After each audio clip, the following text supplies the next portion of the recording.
Detroit's mayor has a new warning about COVID-19. The city is heading in the wrong direction very quickly. We were the national story. We are not a national model right now. Why Detroit is in trouble and the mayor's solution. Also, here's Ben. A cluster of afternoon thunderstorms, just the start of our rain chances this week. Find out how many days we could expect to get wet. Sandra? All right, Ben, also ahead, a critical witness on the stand in the Derek Chauvin trial. We're following today's testimony. It's all coming up first at 4. Live from downtown Detroit, home of WDIV and Click on Detroit. Local 4 News first at 4 starts now. Good afternoon, everyone. I'm Sandra Ali in for Karen Drew. First at 4, the state of Michigan and city of Detroit are in the national COVID spotlight again, this time for all the wrong reasons. That's according to Mayor Mike Duggan, who has an urgent plea for all Detroiters. First, the state is reporting more than 10,000 new cases over the past 2 days. That's a daily average of more than 5,000 over the weekend, a drop from Saturday. But Sunday was a holiday. We've also seen an additional 21 deaths. This afternoon, Detroit's mayor said the city's infection rate is up to 16%, with hospitalizations tripling. He says that's because the city's vaccination rates are lagging behind the rest of the state, and that needs to change. He's unveiled a new push to bring vaccinations into Detroit's neighborhoods, and you can find the 8 locations and the dates on clickondetroit.com. Mayor Duggan says the next few weeks will really determine what the city's summer is like. There is no reason this city can't be reopened and back to normal by the end of summer. But if our vaccine rate is running far less than the surrounding communities, we're not going to make it. Our future is in our hands.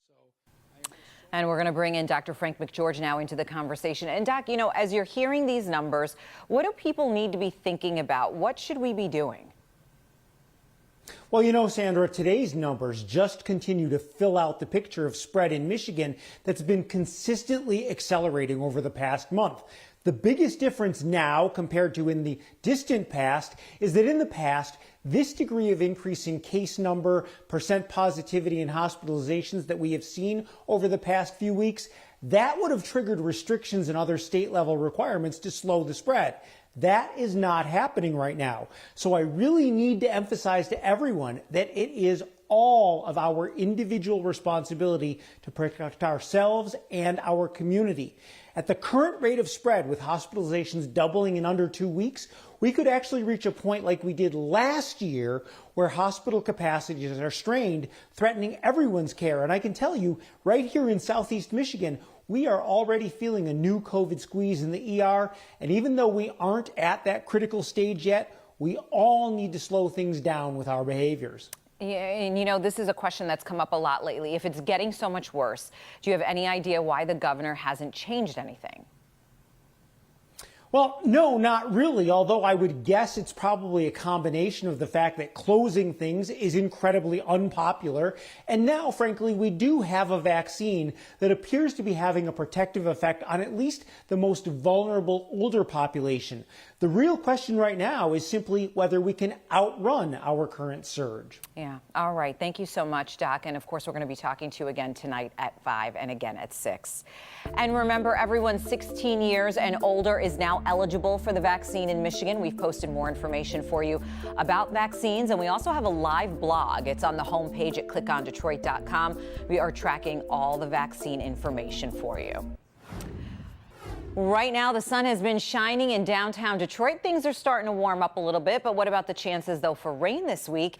Here's Ben now, and Ben, we're wondering, where do things stand right now? Well, this is that time of year, Sandra, where we get sunshine in one spot and we've got thunderstorms in others, and you can see that cluster out there in Washtenaw County that kind of blew up and then faded away pretty quickly. We do have a little bit of rain left over there in Monroe County, but it does look like the lightning strikes have faded as that is making its way out to the lake. A few more other areas that have popped here on the east side up around Macomb County. You can see one little cell looks like it's trying to get its act together there, coming off the shores out towards the lake. So we'll continue to watch that. Otherwise, temperatures, big difference between that 50 in Sandusky and the 65 that we've got out there in Adrian right now. We've got a lot of warm air headed in our direction. In fact, tomorrow, well above normal, our 2 warmest days of the year so far. Some sun, some rain as we head into the weekend, but the unsettled pattern this week is our big headline, and we'll track it all for you in just a few minutes. Sandra? All right, Ben, we'll see you then. Detroit police are investigating a shooting that left one person dead and 2 others hurt. Gunshots rang out on Fairview off East Warren and French Road. Investigators say there was some kind of argument. That argument escalated. They're looking for an older model gray Chrysler Sebring. During the shooting, we're told there were 5 people inside that car. At least one of the victims is now in critical condition. Homicide detectives say they are working the case right now. The fire department in Novi investigating a deadly fire. This was at the Country Place condominiums off 8 Mile. A neighbor heard a smoke detector going off and then saw flames coming from a front window of one of the apartment units. Firefighters raced there and they found a 44-year-old woman inside. She was rushed to the hospital, but she did not make it, sadly. 2 small dogs also died. So far, it's not clear what caused the fire, but investigators say there's no reason for them to suspect any foul play. The murder trial of former Minneapolis police officer Derek Chauvin continues now with a key witness today. Chauvin is charged with 2nd-degree murder, 3rd-degree murder, and 2nd-degree manslaughter in connection with the death of George Floyd. Let's go ahead and send it out to Devin for a look now at what's happening in the courtroom. And Devin, we know that the city's top cop here has been on the witness stand. That's right, Sandra. The Minneapolis police chief was not allowed to discuss Chauvin's firing, but he did testify about police training and police tactics, confirming that his officers are trained in de-escalation. The goal is to resolve the situation as safely as possible. So you want to always have de-escalation layered into those actions of using force.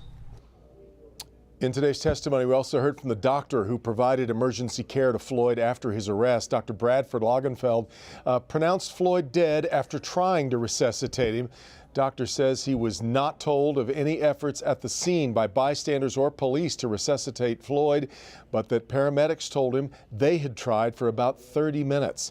He testified today that he theorized at the time that Floyd's heart most likely stopped because he didn't get enough oxygen.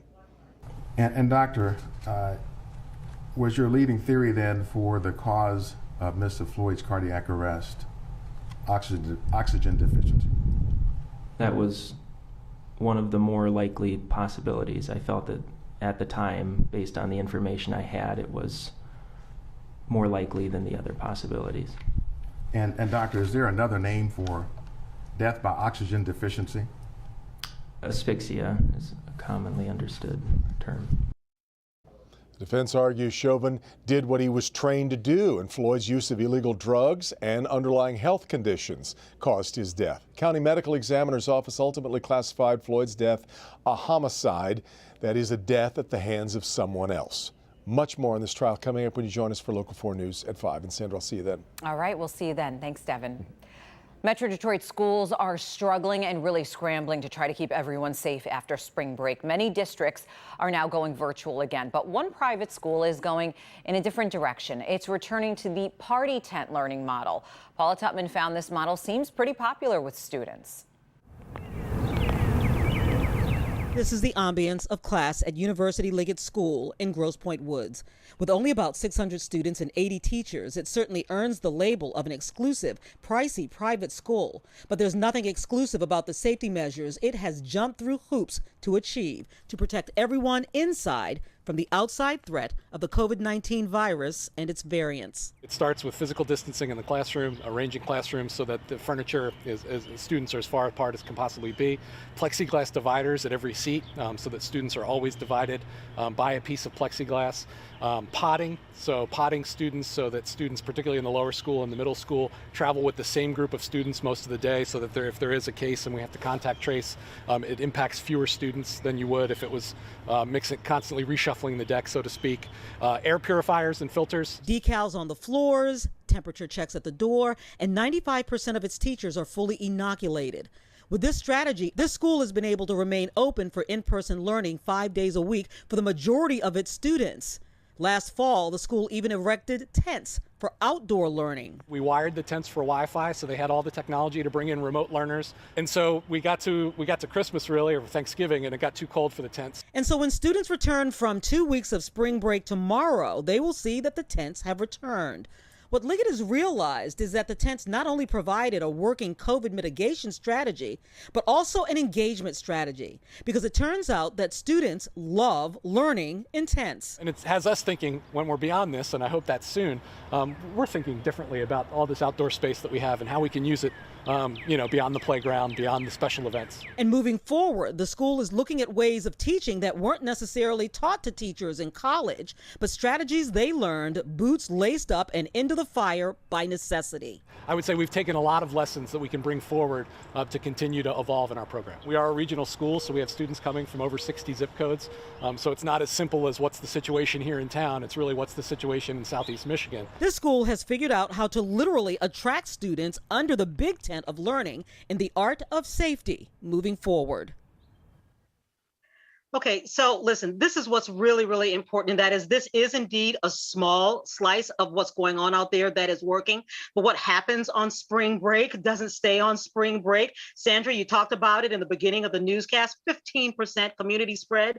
Dr. McGee talked about trying to outrun the virus with the vaccine. And a lot of school districts are really, really struggling with what to do to keep their students safe. Coming up at 5, we're going to talk to some of these districts, including one superintendent who says, look, Lansing, you've got to take this hammer from on top of my head so I can do what's best for my students. It's just really tough out there, Sandra. It really is, Paula, and lots of districts, like you said, are really scrambling. All right, we will see you then. Thank you so much, Paula.